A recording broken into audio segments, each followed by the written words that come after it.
De igual forma, cabe recordar que tanto el inicio del proceso por soborno en la actuación penal y fraude procesal como su trámite, el sujeto procesal mantuvo la calidad de aforado. Nunca dejó la credencial de senador en la casa para delinquir. Como dijo el emperador, abro comillas, la mujer del César no solo debe ser honrada, sino parecerlo, cierro comillas,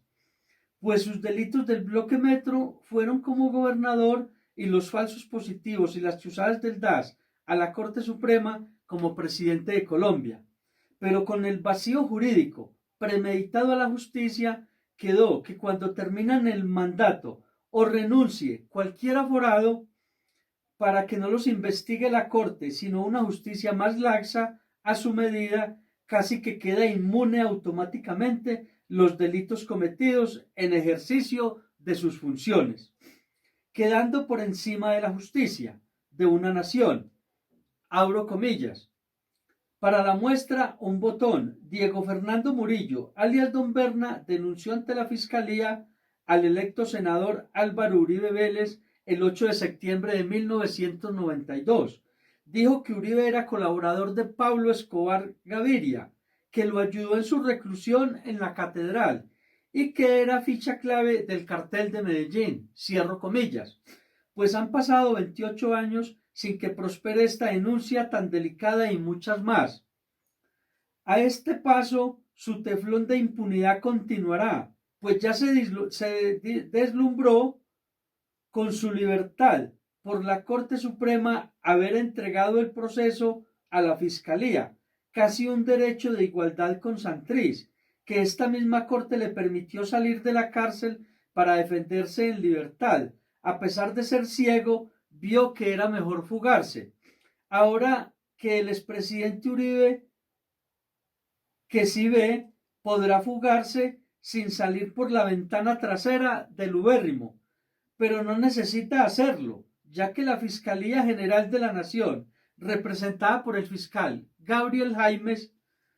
en vez de presentar formulación de imputación de cargos, abro comillas, con lo que la Fiscalía comunica a una persona su calidad de imputado, cierro comillas, dice el artículo 286, basado en el delito de soborno y fraude procesal que la Corte Suprema comprobó. De lo contrario, no hubiera ordenado su captura. El fiscal Jaimes se dedicó a defenderlo, no tuvo en cuenta las pruebas legítimas que entregó la Corte Suprema, violando el artículo 287 del nuevo Código Penal que dice, abro comillas, el fiscal hará imputación fáctica cuando de los elementos materiales probatorios, evidencia física o de la información legalmente obtenida del delito que se investiga de ser procedente en los términos de este código, el fiscal podrá solicitar ante el juez de control de garantías la imposición de la medida de aseguramiento que corresponda. Cierro comillas. Pues la libertad del expresidente Uribe no es un peligro para la sociedad, pero sí lo es para el proceso,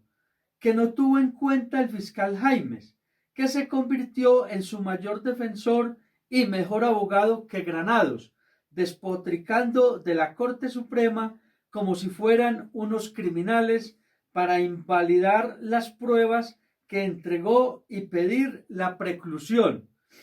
No le faltó sino decir que paga cárcel por él, al punto que la juez 30, doctora Clara Jimena Salcedo, lo regañó que era un desatino, lo que estaba diciendo. Pero esta maniobra de circo malintencionada violó, abro comillas, las atribuciones de la Fiscalía General, cierro comillas, consagradas en el artículo 114 del nuevo Código Penal numeral 1 que dice, abro comillas, investigar y acusar a los presuntos responsables de haber cometido un delito, cierro comillas, pues este acto delictivo de impunidad, junto con la Procuraduría General, que también estaba pidiendo la libertad del expresidente Uribe, dejó sin piso jurídico a la juez 30 para mantener la medida de aseguramiento.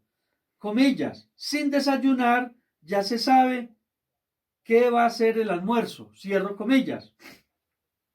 Pues este fiscal, defensor de la impunidad de más de 10.000 víctimas que dejó el bloque Metro, está involucrado en el proceso del ex senador Luis Alfredo Ramos, del cual soy su principal testigo de la reunión con comandantes de las AUC, que él ya reconoció, casi una sentencia anticipada. En síntesis, el fiscal Gabriel Jaimes, por violo del Código Penal al derecho y al revés, debería estrenar la cadena perpetua populista en pleno siglo XXI.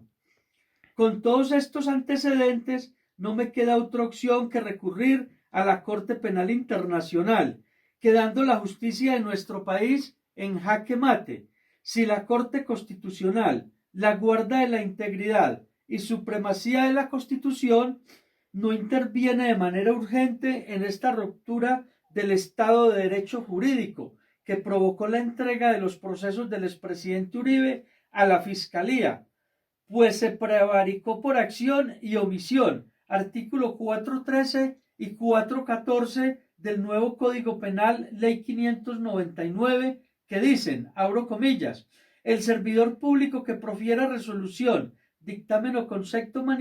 manifiestamente contrario a la ley y omita, retarde, rehúse o deniegue un acto propio de sus funciones. Cierro comillas. Pues este acto no solo dejó un vacío jurídico que dividió la Constitución al dejar inservible la Corte Suprema, un león sin dientes para los casos de aforados, pues son ustedes, honorables magistrados, magistradas, los llamados al orden de las falencias del sistema judicial, del cumplimiento de la fuente del derecho y la jurisprudencia, para restablecer la constitucionalidad y la paz de Colombia, como lo hicieron con la reglamentación de la ley estatutaria de la JEP, Justicia Especial para la Paz. De lo contrario, hoy sería un tribunal independiente del Estado al amaño de los desmovilizados de las FARC. Pues tanto el ex senador Uribe con sus abogados como la Corte Suprema, tal vez por intimidación, se pasaron por la faja del artículo 235 de la Constitución, numerales 2 y 3, que dice, abro comillas, juzgar al presidente de la República o a quien haga sus veces y a los miembros del Congreso, cierro comillas. En estos numerales ni en ningún otro artículo de la Constitución dice juzgarlos previa acusación del fiscal general, como sí lo dice el numeral 4 del referido artículo del resto de aforados que le corresponde a la Corte Suprema juzgar. Primero, fundamentos de hecho. Basando la presente en los siguientes fundamentos. Primero, en el año 2011 la Sala Penal de la Corte Suprema complementó su competencia en los procesos contra los congresistas que renuncian a su fuero, confirmando que será juez de única instancia y de segunda al resolver las apelaciones interpuestas por las sentencias proferidas por los jueces de inferior jerarquía, antes del 1 de septiembre de 2009, fecha en la que adoptó la jurisprudencia según la cual la renuncia al fuero no le quita competencia para investigar y juzgar a los parlamentarios.